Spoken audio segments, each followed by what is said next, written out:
like right out the gate, I was published under a publisher. Oh So it wow, was that's almost awesome. like I jumped and skipped right ahead. I felt like Yeah. I jumped the line a little bit. You know what I mean? Yeah, And yeah, that's great. and They then from just there, needed like something from him, and they needed you needed like a collaboration, right? Someone to collaborate right. with. Yeah. And but it was good doing that because I also felt like I was thrown in the deep end at Okay. a very young point in my creative comic career to doing like New York. You know what I mean? So like the booth that you're in New York, which is right outside of where New York Comic Con, where Marvel is, like Yeah, that the was one first of the year. first Yeah. places I've ever exhibited. And Oh it was wow. just so busy, and it was kind of like, working. It was just really intense. It was an intense time working behind the booth, selling books, selling other people's books, selling artwork, and just kind of understanding what it's like to exhibit and to, Right. kind of work the process. You know what I mean? Yeah, because that's intimidating to a lot of newer creators and things like that. So it's like you just got to jump in, treat it Yeah. like a job, basically, Right. which we Which at talk about that on our point it show kind a of lot, was. Yeah. With us, like I was already comfortable with talking to people, like when we did shows, because I worked in customer service. I worked at I was at a comic book store at the time working. So I was always already comfortable in this in a convention, you know what I mean? Like I already this is my people, like when I walked in, Right. and so I was always comfortable talking to people, and I always believed in everything we were doing, like the hero envy stuff. So I had no problem like, hey, check this out, going up to people and handing them stuff, and Yeah. um but that's me. That's not everybody. Some people are introverted, so but yeah, I don't know. Well, The whole I convention think thing that's the is kind difference of of people who are successful at a convention versus people who kind of like, have to sell themselves on their work alone. So a lot of artists have some really nice pieces that they can just kind of put out there on their tables, and people can walk by, get pulled in by the artwork, and they don't even have to lift their head from the project that they're sketching behind the table, and they're making money. Whereas like right. if you're a writer and you're trying to push your indie book, you kind of have to like rope people in, talk to them, find, you have to be a little bit of the used car salesman A little bit, where yeah. you have to say, oh, what do you like? What do you watch? This and that, get a little personal with them. And once they start opening up to you, you can make suggestions. And that's where you put the book, directly in their hands, Yeah. and as they flip through it, and if if you've done it long enough, you can see kind of where people are hooked or where they're disconnected. You know what I mean? Oh yeah, And you, definitely. and you, and you also learn to gauge yourself so you're not being too forward or too pushy against, making a sale and Yeah. Oh yeah. Yeah, possibly losing definitely. the person, having them walk away, because you're not only just trying to make a sale, you're trying to make a fan in the Yeah, yeah, process. definitely. Somebody's going to read One your work. one one question I had creatively for you, Johnny, too, was like, Yeah.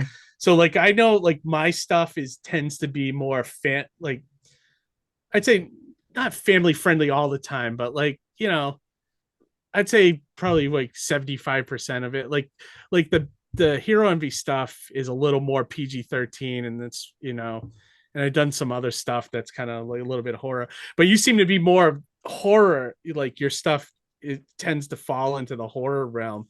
Is that like your preferred genre? Do you like the horror stuff, or is it just easier to write? Is there like, like Uh, so I don't really like say, oh, I want to specifically do this kind of story and then set out to do it. It's more of just like, you know, whatever the story happens to be, I write, and I guess that they just naturally happen to lean more into the horror genre. And it is a genre I enjoy. yeah. A lot of I like.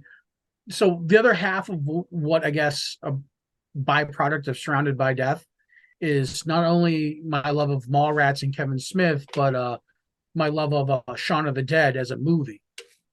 Okay. You know what I mean? And that kind of that it's a love letter to that a little bit.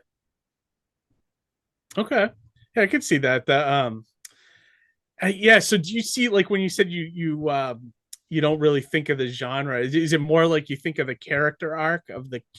Is it like when you write a story? It's like, do you want to be like, I want to tell a story about this guy doing this, and then you figure out where setting it would make that work? Is that more? Yeah, so when I have a story that is kind of one I 100% came up with myself, it usually starts with like something small or obscure, and then I kind of build off that. Okay. So whether it's a line of dialogue, and I'm like, where would this line of dialogue work? What, where would it be said? What kind of Gotcha. setting is that? Who would say it? Yeah. What would the world be like when this line was said? And then I kind of it reverberates from there. You know what I mean? Yeah, almost like So a shockwave, right? Of creativity in a lot of yeah, yeah. ways. So sometimes it's a location, Yeah. sometimes it's a stipulation, like so there's my story I've always pitched that I want to do called Clark and Five, where it's like where my stipulation is humanity has become second place to artificial intelligence, which I feel like we're on the cusp of that in Oh God, you reality. got to write that book, dude, But I right gotta write now that book before now our though. AI writes it for you. Right on. But actually, that's funny too, though, because I've thought about now that I've waited this long to tell the story, and I haven't, I've put it to paper, but not in a finalized version yet. Now that we've kind of AI's caught up to us creatively, if I dabble a little bit with AI creating the story, what would it look like then? You know what I Yeah, mean? right. Maybe And I you have some haven't made input. that story because it wasn't the right time, but now maybe now is the right time. You know what I mean? Yeah, And it that's the could thing be too is like that go. not yeah. It was just one more thing to put a pin in is like creatively the way I'm driven. Just to kind of wrap it back around is that I'm not driven by somebody gives me a log line and go write this. It's Yeah, like I have to find the passion for the story myself. I have to be really jazzed about it for me to in want order to to write write it. it and commit the time to it. And that's the number one thing I've kind of learned in the process of writing comics is that time is so valuable. And Absolutely. you don't want to waste time on projects that you don't have the heart in. You know what I mean? Oh, absolutely. That's why I don't think I'd ever write for somebody else unless I got a job at Marvel or DC. Like I would write Spider-Man, I would do stuff like that. But as far as like another indie creator asking me to write a story for them, I don't know if I would do it. Like, because I wouldn't have the same passion for it. What So if it was a paid gig though? I don't know.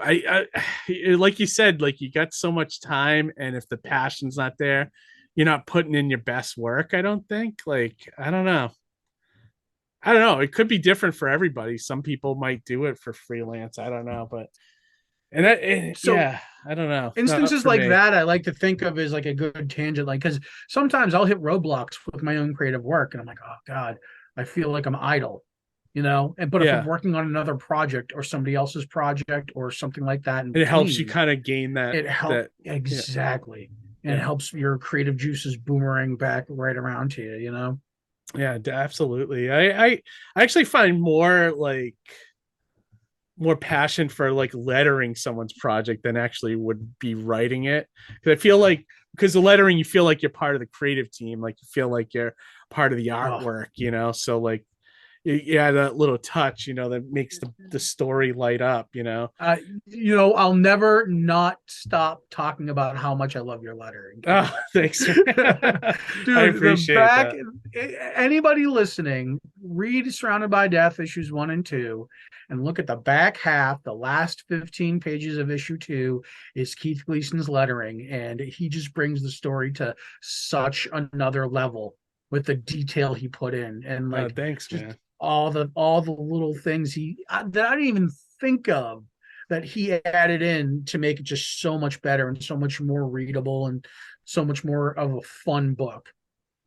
Thanks. And I appreciate it. dude, no, I can't gush enough about how awesome Well, I feel the like when you're lettering is on writing a that. book, sometimes you're not thinking about that stuff, like you're not No, thinking about a fight and you're not thinking about when someone gets punched, there's like a chalk sound or a it, waboom, like you don't, is it you just write that there's a fight. is the And that's where a screenwriter good thinking letterer about the helps you out. score?